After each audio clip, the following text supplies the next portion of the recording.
Hey guys, welcome back to the United Star. Today we have Amog from the Corner Flag. Amog, thanks for joining us. We're going to Always, discuss. always a pleasure to be with you guys, man.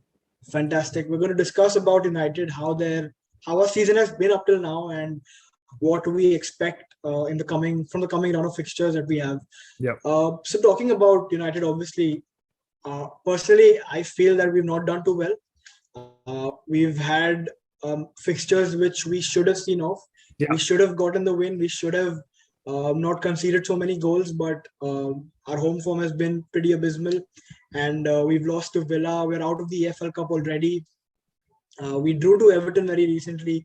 We lost in the Champions League game to Young Boys from Switzerland, and the game against Villarreal we just managed to win through the brilliance of Cristiano Ronaldo. So, how has your review been of the season up till now? Okay, so lots to unpack here.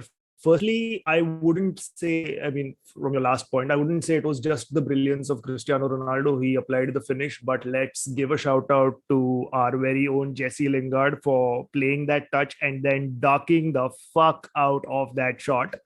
It takes a lot of quick thinking to do that, and I'm glad that somebody who's been such a loyal servant to the club is finally kind of doing well. I think the last time I was on the United Star, I'd mentioned if Jesse had to leave, it would be good for him, and as a fan of the club, I would wish him well. But I'm glad that he stayed and he's playing his part. So there's that.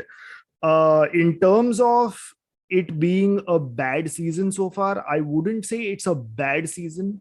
It's not been what we expect from Man United, especially from a Man United that has the players that we have. But it's the ups and downs of football, I feel. It's still early days in the season. We'll only know if it's turning out to be a bad season come the end of the year, December, start of the next year. That's when, as Sir Alex Ferguson used to say, we get into the business end, right? So at that point, depending on where we are, we'll be able to gauge a little more accurately कि season कैसा जा रहा है. But yeah, man, like I feel like we've shown flashes of brilliance, and apart from that, we faltered when we really shouldn't have. Yeah, well, what I feel sort of the problem here is that we've played Everton, we've played Leeds, we've played Newcastle, we've played these teams which we probably should have gotten the 3 points against. Our next round of fixtures, we're playing Leicester, Liverpool, Spurs, City, Watford, Chelsea, and Arsenal. Now, these are games which are going to be tough to get these points. So, if we knew the fixtures beforehand, so what I felt is we should have gotten in the points in the bag. We shouldn't have been only 2 points off the top right now. We are already 2 points off. But the top teams, City have played Chelsea, they've played Liverpool, they've played amongst each other. And we are going to be like left behind if we don't put in a good run of fixtures now. That's why I said that I didn't feel that the start of the season was very good from United. Yeah. So the thing is, again, I mean, it's, a lot of managers talk about it, about looking at the fixtures list and seeing where your club is going to start, where it's going to end, what's in the middle. If we have a tough round of fixtures back to back, if we have an easy round of fixtures, and then target maximum points there and all, and that is very cool. I do that when I'm playing Football Manager, but I do that when I'm playing Football Manager with teams like Newcastle or whatever, because I never take like Man United when I'm playing FIFA or Football Manager. I always take like a lower league team or a Premier League team that's further down and try and make them European champions.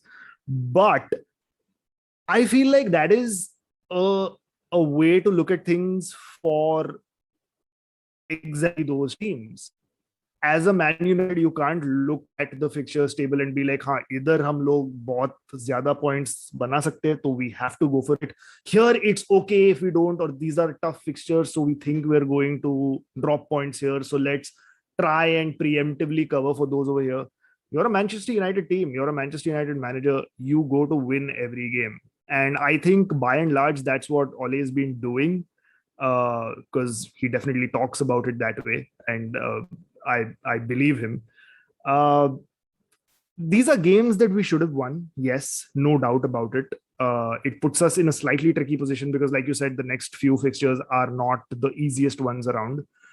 But we know that Ole's also done phenomenally well when faced with tough fixtures in a tough position. So there is that sort of silver lining to it. And also, I keep talking about how United was when Sir Alex Ferguson was in charge. It's not like he won every game, guys.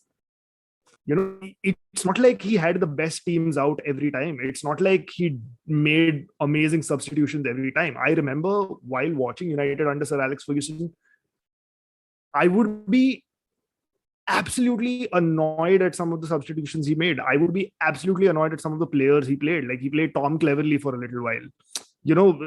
He bought Bebe. Like, come on, who buys Bebe? Kleberson ko kharida hai usne. So that's the world's greatest manager who has made decisions like this. So who are we as people who sit 7,000 kilometers away to be like, nahi yaar, why isn't Ole playing a certain team, or why isn't he making a certain substitution? Yes, on the face of it, it does look really annoying when you see Fred and McTominay start every match, and that's the biggest grouse that fans have right now, right? Oh, why is McFred starting? McFred chalu karega game to matlab hum log haar jayenge. But there is something that the manager sees day in, day out in training that we just don't see. And it's unfair for us to take everything that the manager says in a press conference to heart, because that's what managers do in press conferences. They have an agenda. They have to protect their team. Yeah. For all we know, he's talking about picking Fred and McTominay consistently because of how he trusts them and how he likes them and what they bring to the team.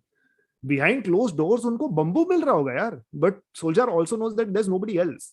Because look at it from an objective point of view. Matic is not going to play from the start in the Premier League. Yeah. He doesn't have the legs for it. And he's the one proper CDM that we have, right? On his day, Matic is fantastic at breaking up play and, putting the through balls and building up play.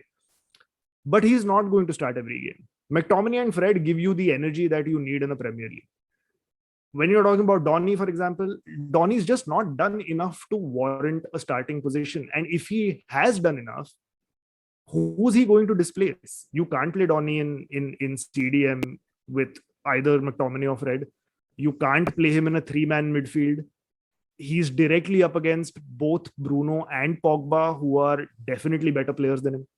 So you have to understand that it's a little weird also. One can ask questions as to why he was purchased then to begin with. Yeah. But he was probably purchased with the outlook that we'll get a CDM and then we'll go to a 4-3-3 and that is our formation. And then Bruno and Pogba can keep switching, or Donny and Pogba can keep switching.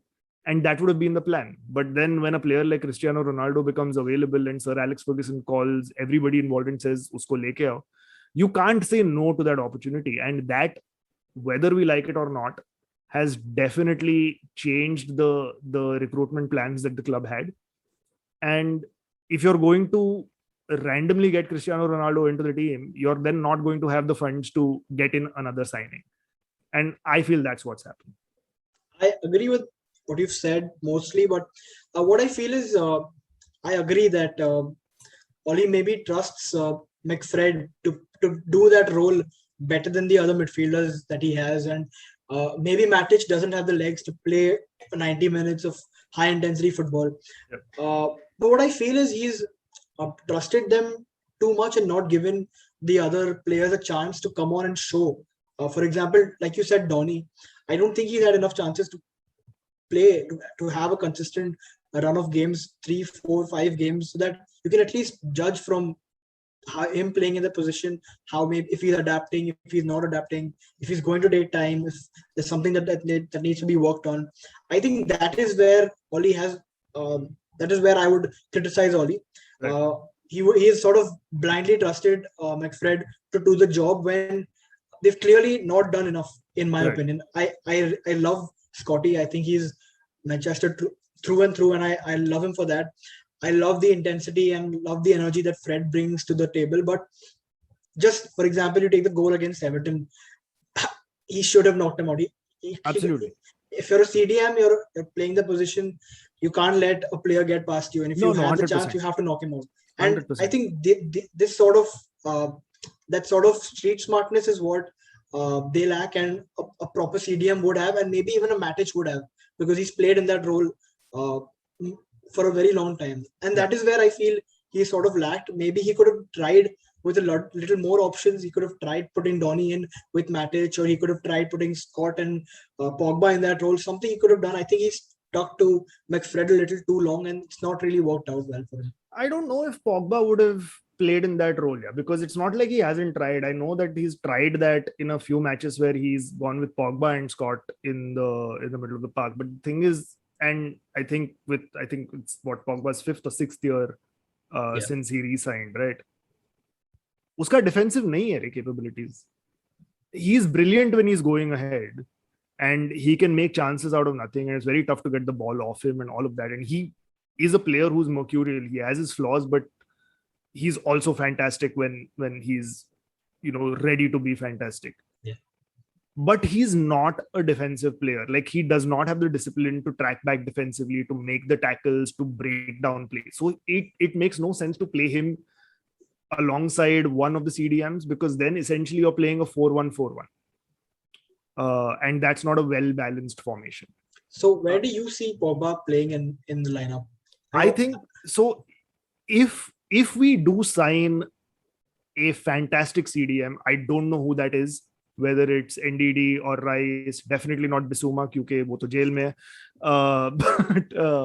But if we do sign a good starting 11 CDM, somebody who doesn't need to be blooded in or anything, who's good to go, then I see us reverting to a 4-3-3, and you play that CDM with Pogba and Bruno on the other side, on either side, and they have free roles where they keep switching and they keep going across the line from each other. Yeah.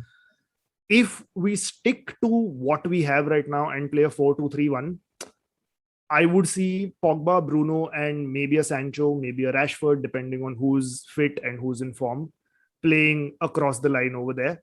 And again, give Pogba and Bruno the free role, because Pogba is also someone who likes to roam about, and Bruno is also someone who likes to roam about. And the minute you have the two of them on the field where they're just running ragged and they're changing positions and they're shifting flanks, your opposition defense is immediately going to get confused. They don't know who to mark, who to man mark, especially against teams like Burnley or any of the lower half teams who like to play the low block against us. They will try and man mark Bruno out of a game, thinking that's the way to stop United. But now, if Pogba is hitting the form that he is right now, and Ronaldo's also come in and he's hitting the form, and Lingard can come off the bench and he's hit form as well, then there's a lot more permutations and combinations for the manager to play with, and that kind of works. Right. So I just want to talk about the games that we've had, and we've maybe not played as well. We can take the Aston Villa game, the Everton game, all these games that we've had. What I felt that we've lacked is a person who could sort of, when we play out from the back, when we're playing out from the back, I feel we go through the wings or we go long way too often. We don't have any, we don't have passes through the lines where McTominay or Fred are receiving it or coming in the middle receiving it. And because we're going wide, I think Bruno has to drop in. I don't think that's working out very well. How do you sort of see this working around? How can we work around this? Again, the only way to do that, and a lot of United fans have been talking about it on social media, is to get a new CDM.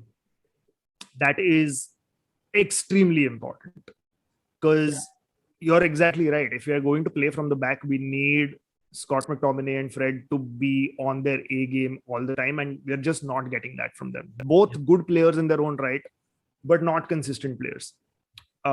So they're a band-aid on a flesh wound. It's going to stop the bleeding a little bit, but that band-aid is going to come off very quick. It's not going to solve the problem long term. A good CDM does help, because if you get a good CDM, you have got the option then to keep switching between a 4-2-3-1 and a 4-3-3, depending on what the situation is, and nobody feels out of place. Yeah. The team then, with consistent training and getting used to each other, is adept at switching those formations as and when required. Right now, what's happening is everybody in the team is very well set with the 4-2-3-1 with Scott and Fred as the double pivot. And that's what the team prefers to play. But the minute you try something new and go to a 4-3-3, everybody's like, oh, fuck, what am I supposed to do now? Kya karega main? Kya karega? It doesn't work. You need a good CDM to slot in and figure that out. The second thing is, if you're playing out from the back, your defense needs to be rock solid.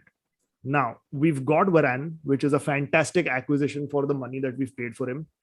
But I don't know if you've noticed, getting Varane in the middle with Harry Maguire has led to a dip in form for Harry Maguire. Yeah. Because last season he was fantastic. He was a rock. Like when he started off, he was shaky because, of course, you've just come to a new club. You've got a big price tag on your head that's going to weigh you down. But after that initial sort of jittery start, he was a rock. Like you would see Harry Maguire in the heart of your defense and you were like, fuck, we are good. Yeah. Matlab, we are not going to, concede chutia goals. Odd one here and there is fine, but we'll be fine defensively. We are not, when it was fucking Lindelof and Eric Bailly or whoever, you always had that anxiety ki yaar, fuck up karne wale hai. But with Harry at the top of his game, you were not getting that. Yeah. And we all thought adding Rafael Varane to that equation would just make it better, but that's not happened just yet. And fair enough, because they're playing together for the first time. It's not going to be easy for them who are not of the same nationality to kind of gel together and create that amazing center-half partnership. But I think that will come the more they train and the more they play together. Yeah. Unfortunately, Maguire's injured, so that's caused a little bit of a delay in that happening. But I'm just a little bit worried that Varane's addition has messed with Maguire's performances a little, because he looked terrible. He looked very shaky. He looked very unsure of himself, and you don't want that from your centre half, let alone your captain. Yeah, definitely. I'm just going to play the devil's advocate here, and I'm going to put this across to you now. We've discussed the sort of problems that United have right now and possible workarounds around it. What I want to ask you now is consider. I won't take names, but consider another manager, a more experienced manager, like a Conte, like a probably Tuchel from last year.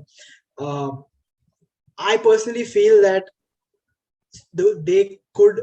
I think we have a very good squad. I agree we lack a little in the midfield, that CDM position, but yeah. Otherwise we have a very good squad, a very solid squad in attack and defense. And I personally feel one of these managers could come in and possibly do a much better job. And maybe not in terms of getting a trophy, maybe not in terms of winning something outright, but at least in terms of playing style, in terms of having a pattern of sort of scoring goals. What I feel United lack is we rely too much often on sort of individual brilliance. We have Bruno scoring a worldie, we have a moment of magic from Ronaldo, and we have those kind of goals happening very often. And I personally don't find that we score. City, like, we know how City score. We know how Liverpool are going to score. We know Salah is going to run in and Trent is going to put in the balls. We know how City is going to score. They're going to pass their way through. I don't see that with United. And maybe that's not necessarily that big of a problem, but I feel in the games where there is a low block that we have to surpass, we don't have that much. We don't know what we're doing. We just it's going around, and then maybe if we have a moment of brilliance, we get the goal. And maybe another manager, a more experienced manager, could solve that and maybe help us out there. That's always going to be a question that's going to be asked no matter who comes in to manage Man United. The thing is, we are such a unique club and we are such a unique fan base in the sense that for the majority of our lives, we have seen this club under one man. Yeah. Right. And it's very hard to shake that off. When Sir Alex Ferguson announced his retirement, like, I was shocked. I was like, what is the identity of this club now? Because I have always associated this club with that man. Yeah. for whatever his flaws may be, and he had a few of those. So no matter which manager comes in to manage United, these questions are going to be asked. Same questions were asked of David Moyes. When David Moyes first came in, everybody was so pumped because Sir Alex Ferguson himself recommended him. Yeah. He's Scottish, so there was that romantic this thing also. Oh, ye bhi Scottish, or ye bhi karega types. But then that went bad very fast. All the talk about he's going to be the next greatest Scottish manager to manage Man United went to ye chutiya Everton ke level ka hi rahega. It very quickly fucking went to that. Yeah. Same with Van Gaal, same with Mourinho. When Van Gaal came, you were like, oh fuck, he did so well with Holland at the World Cup. Van Persie is there. He scored that brilliant diving header under Van Gaal. So he's going to do the same thing for us now. We all know how that went. Mourinho also same thing. Serial winner. Yeah. We again know how that went. The problem with Moyes, Van Gaal and Mourinho, if you read anything that any players who or any of the staff that worked under them have to say about them, is nothing bad. They all say that they were fantastic coaches and they got to learn a lot from them. It's just that they did not understand the club. And you can't even expect them to, because the club, for the largest part of its history for the while that we've been following, has followed a certain culture because it's been led by one man. And that's become the identity. And it's very hard for somebody to break out of that identity. Van Gaal wanted to implement his own ideas in terms of how the club is run. Mourinho wanted to do the same. Moyes wanted to do the same, which is why they failed. Because after a point, you're going to get found out by the players, especially the players who come from the academy and are ingrained in that culture. With Ole, that's not the case. Sure, he's not the best tactician, but he brings that culture to the club. And that is exactly what I feel Man United need right now in this period of transition. We've been in a period of transition for 8 years now. But we've started, stopped, started again, stopped, started again, stopped. And that's not going to make any team better. A team like Chelsea can do that with their managers, where they can sack and all, because they have a robust director of football structure behind the scenes, and their owner is a passionate owner of the club. Yeah. He cares about the club. He cares about their success. And that's why it works. That's not the case with United. At United, after the Glazers, you need somebody in the managerial position who understands what the club is about. Ole brings that. And we are seeing the results of it. He's in his third season now, right? If I'm not mistaken. Yeah. Third season now. We finished second last season. We played some good football. Bruno's signing was fantastic. We started off the season fairly decently. Yes, we lost to Young Boys, but we still have now 4 more games to go. Yes, we are out of the Carabao Cup, but let's be honest, treble jeetna hai to Carabao Cup koi dikhta nahi hai. So it's not all bad. Let's see how the season goes. I don't expect us to win the league. I expect us to challenge for it at least. And I expect the FA Cup or some trophy. Anyway, Carabao Cup, if you would have been in there, Man City was going to win it anyway because they love the fucking cup. Yeah. So I expect us to win the FA Cup at least, go deep into the Champions League, and that will be a successful season for me. Then next season, let's build on that. Let's not expect the treble immediately. Yeah, I think you've covered my next question. I was going to just ask you, what are your expectations out of United this season? Yeah. In terms of league position, what do you feel? Where would you be happy with? Because I mean, obviously, if you want to better last season, you have to win the league. Of course, exactly. So I mean, finishing second last season was a boon and a curse because can't better that. You can't really better that. But realistically speaking, with the way Chelsea has strengthened and is playing, with the way Man City is playing, with the way Liverpool is also playing, it's going to be a little tough for us to break into that. And we are going to, I'm just hoping for Thomas Tuchel to have a meltdown like he does. And for shit to go really, really bad for Chelsea in the second half of the season. I'm hoping Pep also kind of gets a little jaded. Man City have looked shaky in parts right now, so they're not an unbeatable team. They are definitely beatable. With Liverpool again, they're looking strong now and they look refreshed. I'd be worried about Liverpool. Last season was a write-off for them. They didn't perform well last season because they just won the league the previous season, but now they're back. So Yeah. I'd be wary of Liverpool. Honestly, I would still be okay with a fourth place finish, but only if we win a trophy and go really deep into the Champions League. Like if we go to semi-final or the final and then we lose the final, or even if we win it, obviously, then it makes sense for us to have finished fourth. But if we're going to go out in the Champions League in the quarters, or if you're going to go out in the FA Cup in the round of 16 or whatever, then I want a second place or better finish. And if that is not achieved, would you want Oli out of the club? No, I wouldn't. I still wouldn't. I wouldn't want Oli out of the club unless we drop out of the Champions League qualification places and get knocked out in the first round that we play in the FA Cup. Then that is an abysmal season, which leads me to believe that Ole has not got the dressing room on his side just yet. But if we take a knee-jerk reaction right now, and just because, we expected to come second, but we came fourth, and we expected to reach the semi-finals of the Champions League, but we reached the quarterfinals, and we expected to win the FA Cup, but we got to like the round of 16. I don't think that's reason enough to sack a manager who's building a team. You have to give him that time. You have to back him. And the Glazers have, to be fair, backed him to a certain extent in this window. But it's not a quick fix where, Ronaldo ko laya, abhi jeetega hum log. Sancho ko laya, chala, abhi sab jeetega. No, you have to gel them in, and they have to get better. Yeah, fair enough. I think it's a good answer. I think I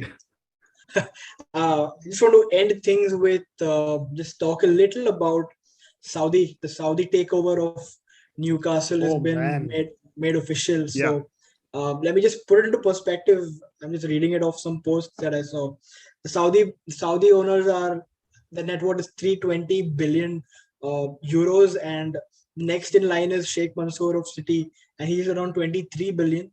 So you just see the scale of money that is going to come into the Newcastle. You were talking about playing Football Manager. This is Football Manager in real life, with unlimited amount of money. So what do you feel about it? I have mixed emotions, honestly. I was actually just on my way back home today. I was listening to a podcast where they talked about this, and I kind of agree with what they also had to say, because it's a lot of mixed emotions. On one hand, there is the obvious elephant in the room, which is the human rights issues that are associated with Saudi Arabia, and if organizations like the Premier League should even be accepting any takeover bids from a country that has that history, and not even past history, recent history. Exactly. So there is that moral dilemma over there. And the fact that the Premier League initially rejected it, and then these guys said, oh, but we are separate from the state of Saudi Arabia, and now they're like, oh, I guess if you say so, then it's okay, I guess. Seems very murky to me. Obviously, lobbying has happened and money has exchanged hands. Let's be crystal clear about that. Everybody who is involved in this is earning a lot of money on the basis of this deal. On the other hand, though, just looking at how Newcastle have been treated by Mike Ashley for a number of years, because I remember seeing Newcastle in the Champions League. I remember them under Sir Bobby Robson, but they were like really, really big. They were constant top four in the Premier League, right? I feel with a club like that, with a club that's so massive, St. James's Park is a massive stadium. They have a very passionate fan base. They have seen the highs of European football. And now they are absolutely shit. You know, it's a one city, one club city. Newcastle doesn't have any other team. Sunderland are their closest rivals, and they're a different city. The stadium is in the city center. Everybody is constantly just talking about that team. That is their team. That is their community. That is their be all and end all. Yeah. And for a fan base that is so passionate, to have been treated this way is terrible. And Mike Ashley definitely had to go. Would people like you and me have wanted a different takeover from a different consortium? Yes. But I wouldn't blame Newcastle fans for being happy. It's fine. They don't give a fuck about human rights issues, and it's unfair for us to moral police them and be Yeah, like, for but sure. तुम लोग कैसे celebrate कर सकते हैं? We are not in their position. They have suffered for long enough, and it is a bittersweet but good thing for them. So I'm still mixed about it, man. On the aspect of the money and all of that, I say bring it on, dude. Like it's only good if teams like Newcastle United get that financial muscle, so that teams like Man City don't dominate.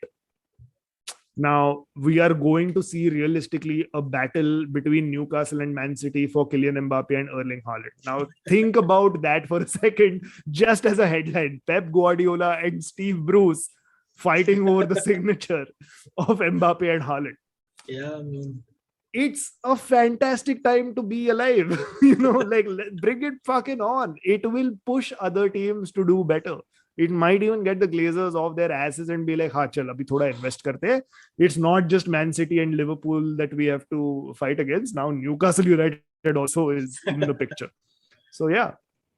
yeah, I mean, fair enough. I think Arsenal are definitely out of it.